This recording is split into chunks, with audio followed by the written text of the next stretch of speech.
Втората си съвместна изложба варненските фотографи приемат като предизвикателство и приятелска творческа конкуренция, в която могат да покажат своя поглед и оригинална идея. Всеки от тях представя по 4 снимки, направени по работа или за удоволствие.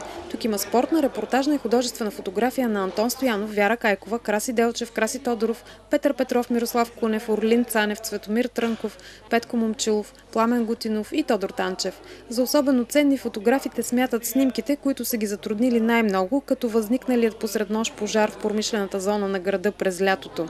Визуално изглежда атрактивно. Самата ситуация тогава беше трудна за снимане, защото беше топличко. Сравнително да се добавежда този пожар. Не се знаеше какво има в складовете, какво може да гръмне, какво може да се случи. Красимир Тодоров пък напоследък използва за модели децата на семейните им приятели. Оказват се доста добър материал за снимки. Искрени, непринудени, няма поза. Повечето фотографии са вдъхновени от градския живот, защото според тях силните емоции са тук, в града. Фотоизложбата ще остане до 23 май.